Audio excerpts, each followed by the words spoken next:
People have different inner gods, different archetypes and personifications that constitute their psyche.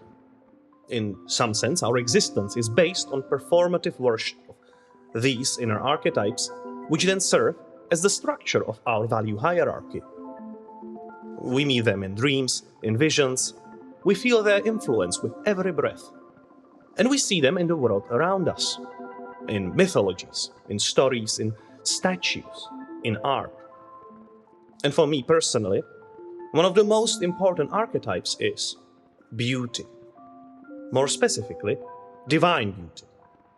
The radiant quality of the great awe, which then serves me as a guide in my philosophical and artistic pursuit.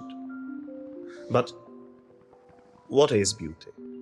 What is art? Well, this is what I have decided to ponder, if anything, at least for me personally. And since this is so personal, today I am going to employ an unconventional structure and a more honest and personal approach than I would usually do.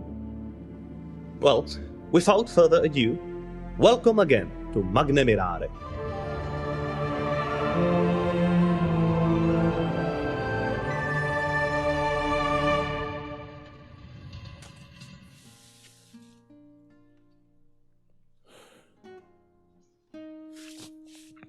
Beauty was always a contentious issue, so to say. I think it was always a contentious issue, because by its nature it is very subjective. I am not saying there are no divine totalities. I'm not saying there is no objectivity to be had. What I'm saying is that a large portion of it needs to be subjective. And that's due to the fact that beauty and art originates a lot from our subconsciousness.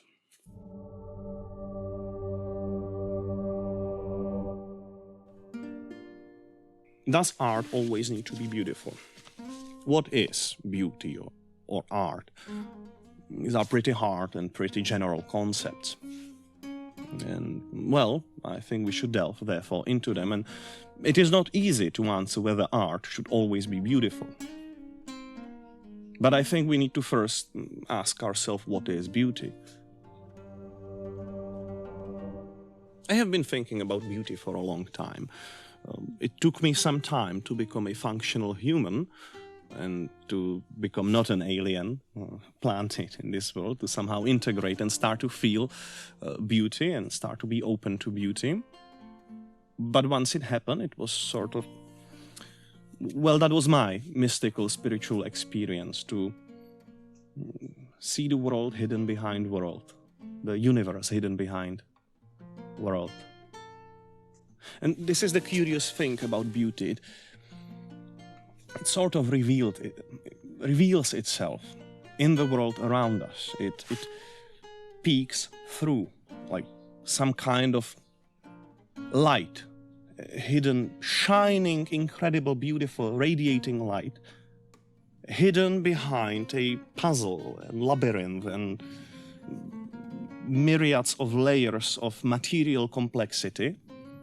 And somehow, through all of this, through the laws of material universe, it peaks here and there. You see it in patterns. I find spider webs incredibly beautiful, but you can see it all around in the fractal nature of leaves. The nature itself behaves incredibly beautifully, incredibly submerged in its own patterns. It is a giant orchestra of patterns, of abstract patterns, which take, however, a material visage, material apparition. It feels sort of effortless. Beauty happens. It is not forced. You cannot force beauty. And I think that there is a case to be made about whether you even are capable of creating beauty. Now, don't get me wrong, you are doing an act of creation, and as a result of such an act of creation, there can be beauty. But I don't think the creation of beauty itself is the goal here. I don't think it's something you can artificially force in. I think you need to come from sort of different perspective. And here we are getting into the nature of what an artist does.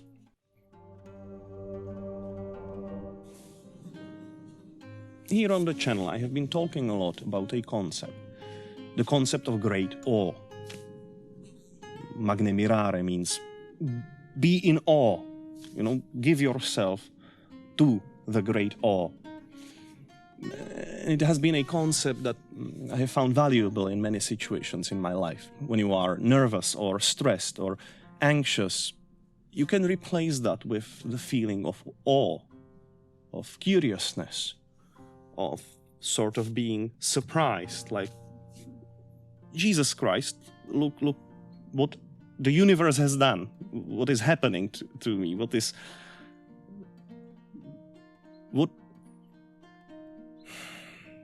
being surprised by the story I have become a conduit for, essentially. And I think that when you look at the concept of the great awe, you can sort of find two subsections, two phases to it. And one is the more rational, the curiousness we have when we study, when we want to explore and understand the universe. We are driven by the instinct to explore. It's an exploratory behavior, and as a result of this exploration, we gather experiences and knowledge and understanding. And I view this as one of the sacred phases of the great awe, to understand the universe, to understand the divine mechanism here. The other one would be the instinct to worship it, to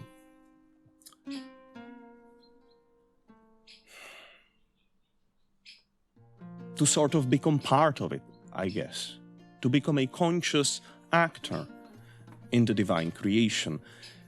Essentially, what I think an artist does in his endeavor is that he is trying to do a little act of worship by likening himself to the divine and its creation, by embodying the divine, by becoming a conduit for it, and doing his own little act of creation. This is sort of like creating a universe. Well, in this universe, I will create a little universe, and this little universe we call piece of art. It's sort of ritual, it's theatrical. It is trying to, in some sense, play God. But I think it mostly has positive connotations to it. It's not like usurping with pride. Well, a lot of artists do that, and I think that's not okay, and I think that essentially a sinful way of going about it.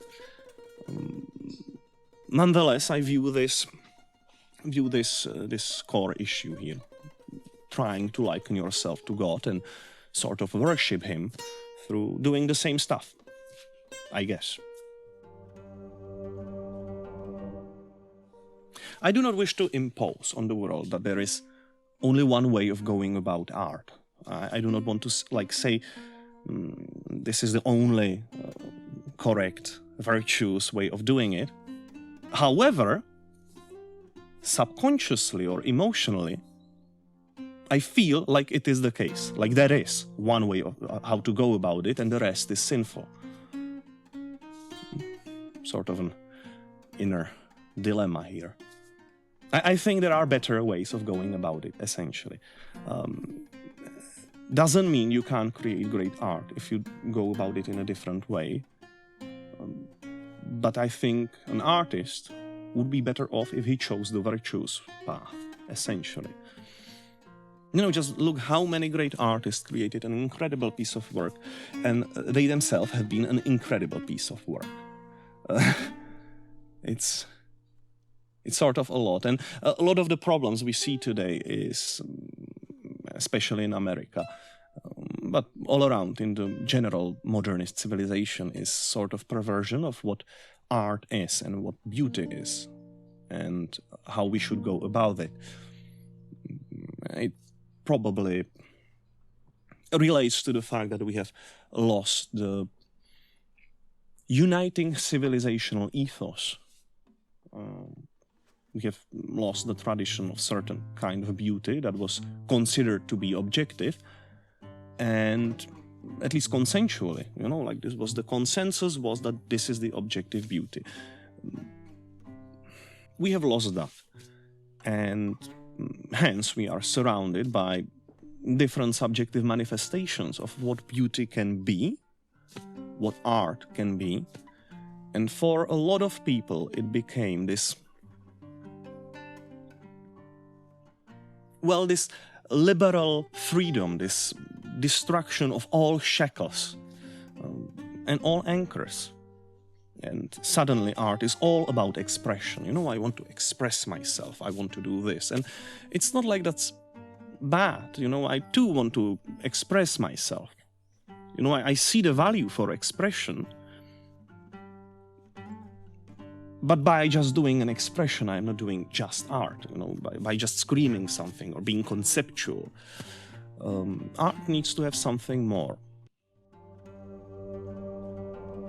What I think is a good way of going about it is that an artist needs to give you something meaningful, something that has an insight, essentially. This is what the artistic process is.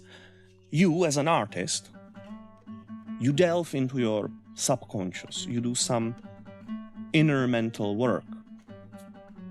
You explore emotional states or concepts or very human situations. And once you have explored them enough, I guess you acquire something that could be called an insight. And often the problem is that such an insight is ineffable. You know, it has been happening inside your subconscious. It is. The dreamscape is very disconnected from language. You know that because when you dream, of course, portion of it is some speech. But there are so many other layers of symbols and colors and textures and smells and sounds. All of it speaks different language than normal words. And so when you acquire as an artist such an insight, it is very hard to go about it only through the medium of language. And of course, you can do excellent job. You know, you can be a real wordsmith with silver tongue, and you will make your case, and that's great. But that's just one angle.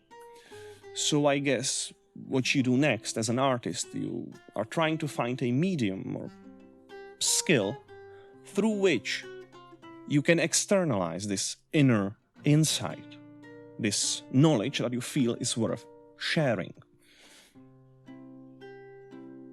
And I think this is a good basis for an artistic pursuit.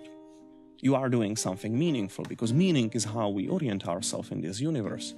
And you are doing some service to civilization, to the people around you, because you have dedicated a portion of your brain power to understanding something, to explore it, and then you want to create a compressed version of it in some form of art, so that other people can sort of speedrun the process of understanding the thing. They can already have some exploration done by someone else, essentially.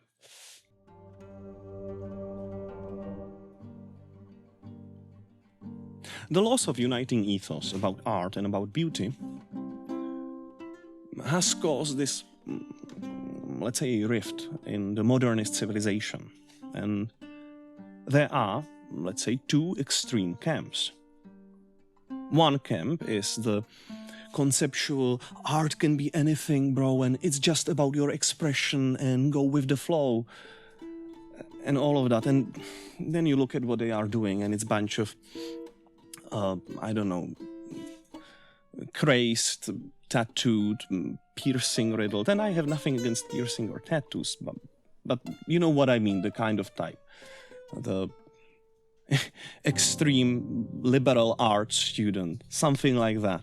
And it's all about expression, and they want to feel important, and they want to feel important by nature or by the virtue of them expressing themselves. But I don't think that's enough. And on the other hand, you have the,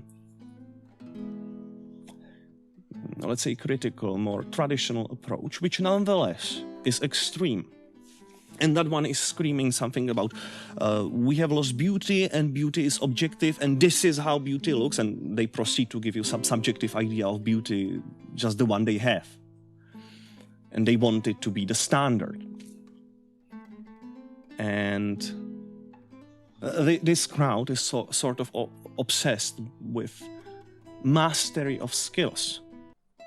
You know, they sort of want to make a barrier, gatekeeping for what art is, by tying it to some mastery of skill. You need to be a master painter and paint a beautiful landscape in the style of Hudson River School or something like that. You know, they want to impose a standard of beauty, and they want the artist to express himself in a masterful way. And I think both of these camps have seriously good points, by the way. But they are also extreme. And, well, in the end, I think they are destructive for the artistic process if they are taken in their full extent.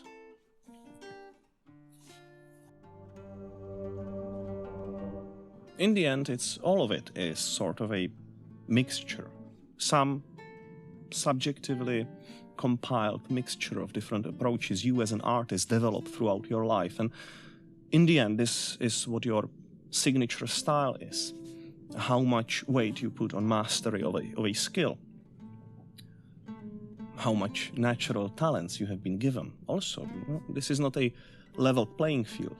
And some people are born with certain talents, and that's just how it is. And on the other hand, you have the need for expression. What I think is the problem with the It's Only Expression camp is that they feel like every fart they have is worth to be considered an expression. And here I am putting certain gatekeeping in certain condition. I think you need to do the inner work. I think you need the inner insight. I think you need to have something to tell. And this something needs to be somehow valuable for the grand scheme of things. You know, you can't just fart or scream or, I don't know what the liberal arts students do. I'm certain they do all of this shit. And that's just embarrassing. It's just so embarrassing. Sorry, it is. I think you need to have something worthwhile to add to the civilizational discussion, so to say. That being said, I do not feel like you should be obsessed with perfect mastery of skill. If you would be obsessing only about virtuosity, about perfection, then you would spend your whole life not achieving it. And maybe 1 in 1,000, 1 in a million, some late portion of his life, he would have one small spark of light of his virtuosity. And I think we should be, of course, we should be venerating such kind of virtuosity, but that doesn't mean that we need to separate all of us, or doesn't mean we need to separate ourselves from artistic pursuit just because we are not perfect. In some sense, the greatest project an artist does is that he sort of opens himself to the world And he says, okay, I've been thinking, my thoughts are incomplete often, they are not perfect, I am not perfect. Yet I have been doing some thinking, I have been doing some inner process, some spiritual path of discovery, and I have found some insights that ought to be given to the world. I think they are valuable, I think they contain meaning. And then I will try to gather them out with, well, imperfect tools. I am not perfect composer, I am very limited. There is virtually infinite universe of possibilities and skills you can acquire. And maybe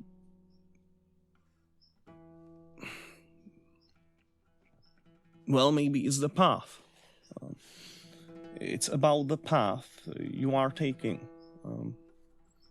Only person whose opinion on your art truly does matter is the person that have been with you for a long time, and they are able to differentiate what is your groove, what is your personal style, and what are your shortcomings, and what are you doing about them, because they see you grow, they see you travel, they see you go roughly in the direction of mastery and expression and something like that. And I think we ought to celebrate people's effort to be better more than we ought to celebrate people being good. I think it is more important to strive towards goodness than to say, okay, he's good and that's done. You know, I don't think that's a good societal example, for example. I think we ought to think about growth, about personal, moral and spiritual growth, and about growth of our skills and crafts as more important than the 1 in a million chance that by the end of your life you will be genius in this thing. That's a nice touch. That's a nice finishing touch. That's a beautiful finishing touch.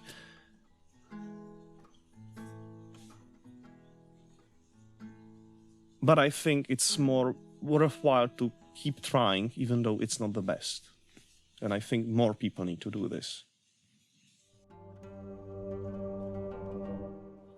There is a reason why I have this instinctive feeling like there is a right way of going about it and a bad way of going about it. And even though it's all subjective.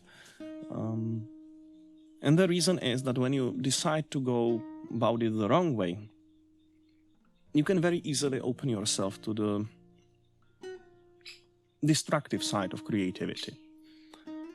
You can get submerged in a lot of chaotic nitty-gritty, and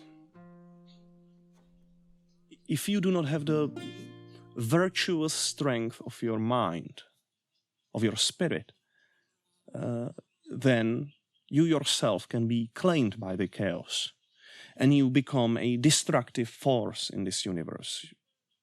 You become something that I would essentially, in some sense, call evil. What else is evil than leaving a path of destruction behind you, essentially?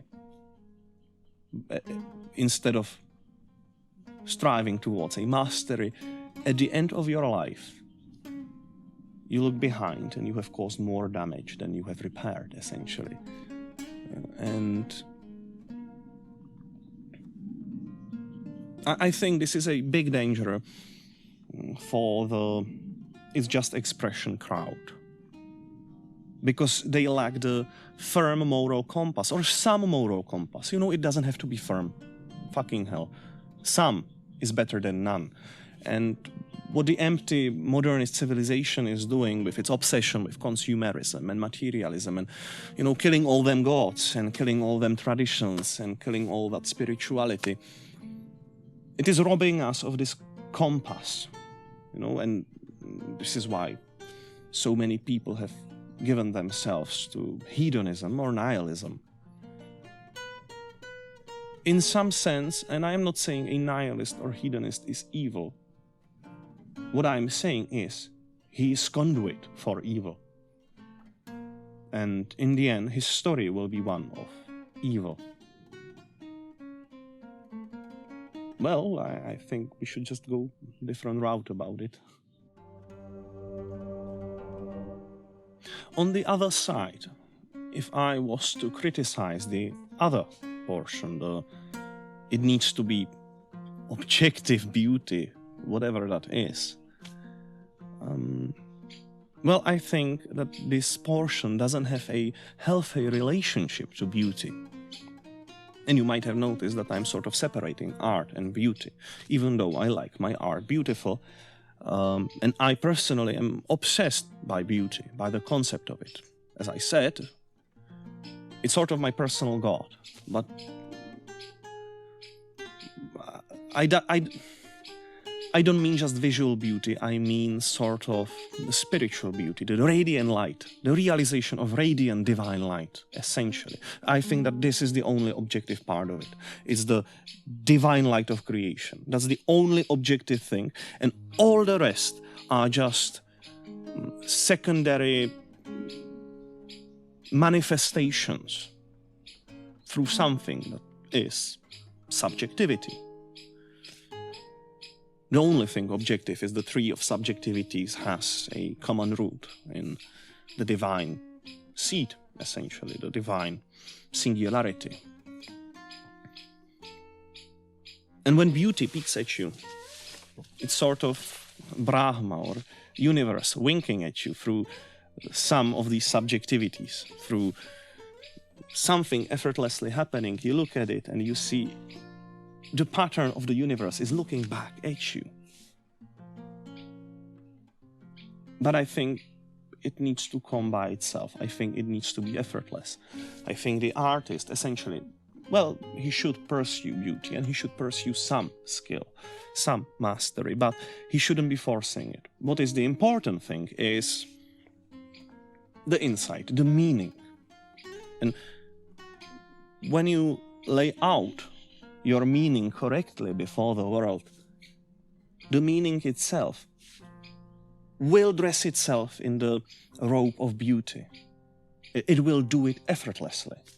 Such a piece of art comes alive in the very same manner as the beauty of this universe peeks at you from trees, from stones, from I don't know, veins. In the very same manner, you as an artist are surprised that your own piece of art has come alive and is winking back at you. You have become a conduit for this divine meaning, divine purpose. I guess that's what I'm trying to say, in some manner, sort of meandering around the topics. I want to be more meandering. I want to permit myself to sort of meditate in the manner that I meditate about stuff. I think it's more, in some sense, honest than the heavily scripted videos I have been doing till now. And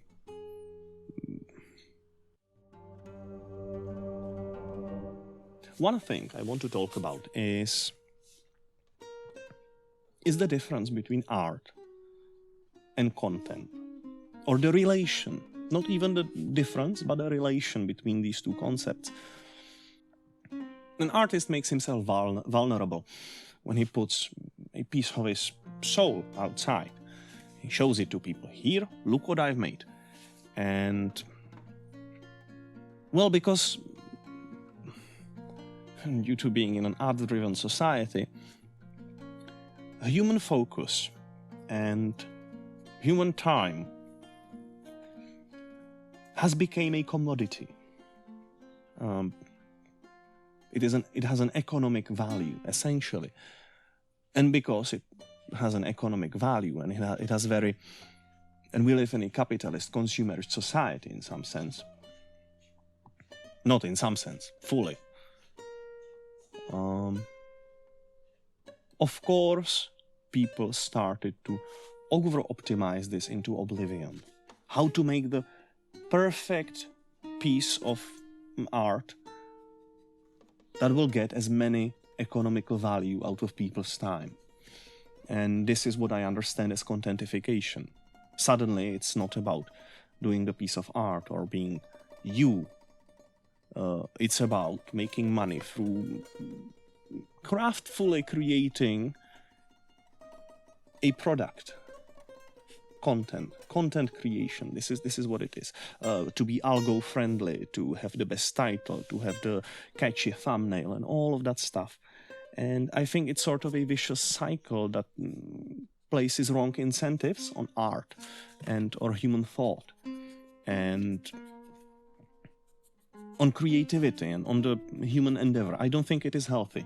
We know it is unhealthy. We know the effects of social media on depression and psychological illnesses. We know this is fucked up. But we all follow it to some degree because it makes money. Or gives us attention or something like that. Fuck that. Fuck that. Fuck all of this. You know, some consideration needs to be given to it. You know, like I'm not going to speak to you in a made-up language. You know, I'm trying to accommodate communication between me and humanity, but I do not want to anymore accommodate algorithms and all of that stuff. And I do not want to enable modernity. I do not want to enable consumerist society.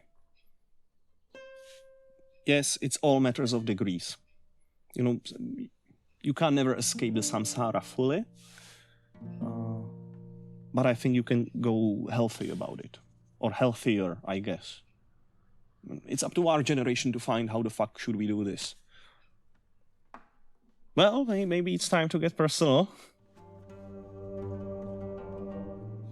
Maybe it is time to speak about what I have been doing, what I am doing, what is the purpose here. I already said that I'm sort of trying to understand humanity, become part of it, and restore my faith in it, essentially. Up until now, the main channel was sort of a highly scripted, rational project in some sense. You know, I'm trying to analyze stuff, give you a perfect analysis or some insight. In this sense, I view it as artistic project also, because I'm trying to find insights. It's exploratory behavior meets art or something like that. I have become very burnt out from how the world goes about modernity, technology, social media, cultural discourse, YouTube, algorithms, content creation. So I have started to think why I'm so burnt out. Where does my artistic block originates from? And what I have discovered is that essentially what I think happens is sort of a vicious cycle when you as an artist do the inner work, you find the insight, you sort of lay it out in some form, in some medium, and now you need to go out. You need to show it to someone. And that's very vulnerable. And the vulnerability is part of the process. But it is incredibly unpleasant. And when you do this, you put it out there, then, well, a thing that might happen is that you find an incredible amounts of great people that you can then meet in your life and stuff like that, which is beautiful. You know, or you can just spend months and months of speaking to them online about philosophy and stuff. That's great. All of that is beautiful. But also, there is this hard feeling of sort of, well, the algorithmic indifference is painful to go through. You start to doubt yourself, doubt your own positions. And as I said, you are in a very vulnerable position, and you suddenly realize that, okay, this whole thing is ruled by a greedy, ad-driven, fucking immoral modern corporation and they have absolutely idiotic framework for how censorship should work and how safety should be conducted, and then you have all that cultural shit around this, you know, the culture war and all that stuff.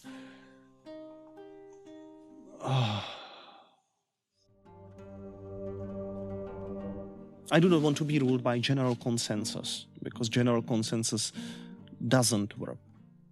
I do not want to be ruled by algorithms or ads or content moderation. So, you know, fuck it. In the end, I could tell all my shit to the squirrels here. Or, you know, my girlfriend sits behind the camera, so I could probably, you know, I am doing this regularly,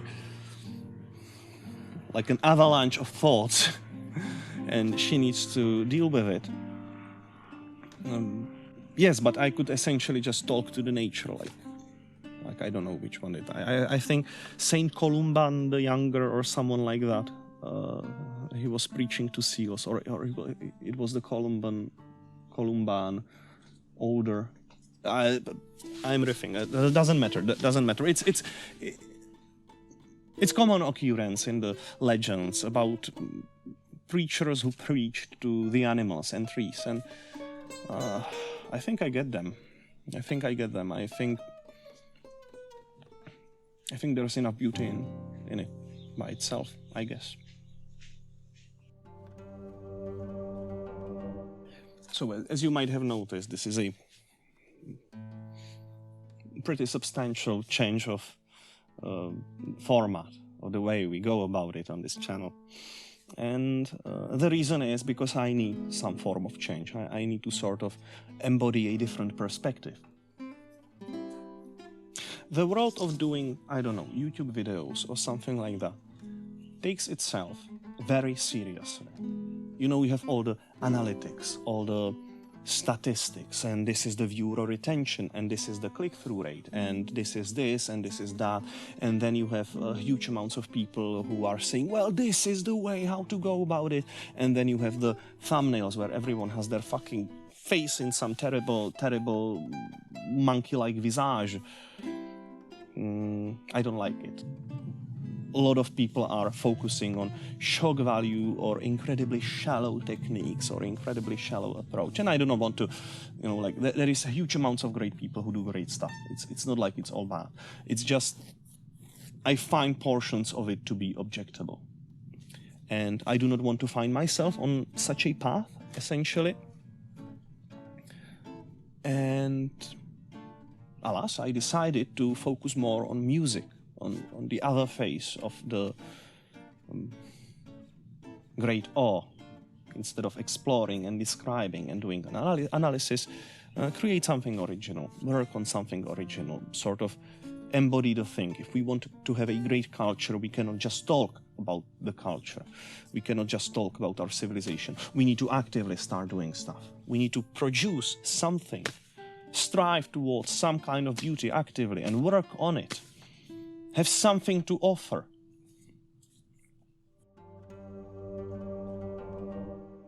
So, this is what I have been doing. I have been also meeting some viewers, or I guess now friends. It's a better word than a viewer. These are just friends now, which is beautiful to find friends along the world and to see them alive. That's so nice, so humane. And I realize that maybe it is time to be sort of humane, more authentic. I guess on one hand, I do not want to take this technological world so seriously. I just want to be me. It's fine being me. It's enough for me. That's fine.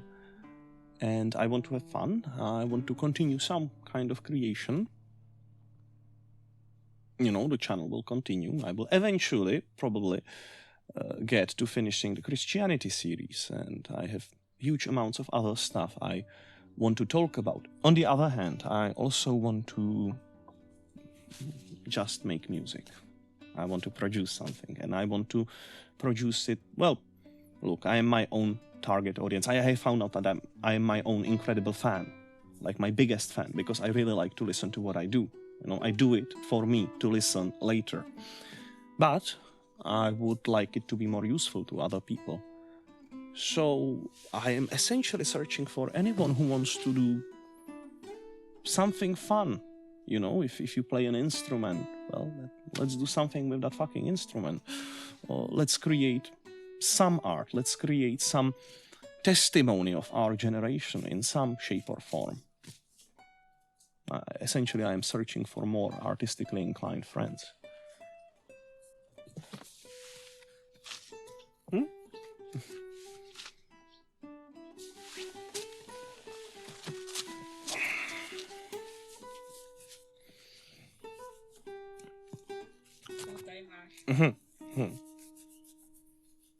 So this is little Ori.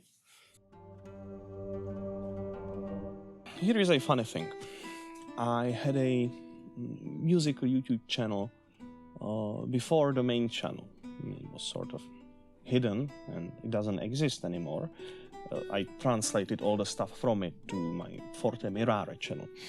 But the point is that I was trying to compose or do some musical stuff even before I even thought about talking to you or talking about anything to humanity. But the more I was composing, I realized one thing. In our day and age, it is incredibly important for, especially music, to be part of broader constellation of different artistic sides. It cannot be just the music, especially the narrative-driven music I have, because it is a story music. I like every piece to have some emotional change. In the same way you go about a scene in a movie, you go from one emotion to another emotion. You make some transformation. It is a music about transformation, about a hero's journey, essentially. And for it to blossom in the most beautiful way possible, for it to strive towards some kind of beauty that I hope is revealing itself here and there, it needs to work in a tandem with, let's say, a video or a video game or something. You know, it needs to have something, even a nice picture. So I started a channel to put my music as a part of something else somewhere, which is a funny motivation. I had multiple motivations, you know. I also wanted to create like a factory for getting to know people and extract some new friends out of it. And I also feel like there is something philosophical that needs to happen about humanity. So these are the three things. I sort of want to have something to do with my music. I want friends, and I want humanity to do better. I guess these are the three main pillars of my efforts here. But I want to do more. I want to do more connections. I want to have fun while I'm alive. And I don't mean like empty hedonistic fun. I just want to do projects. I want to do something beautiful. I want to strive towards beauty, and I want to strive towards beauty with someone, with people. So maybe there are out there between you people who have similar conception of beauty and of art and of artistic endeavors. And if this is the case, then I'm just hoping that somehow one day there could be a soul found in this crowd that would want to do something together. You know, be it you needing music for short animation because you like to animate, or you playing an instrument but not having a place where to place this instrument into something. No, anything can happen, and I suppose something will happen.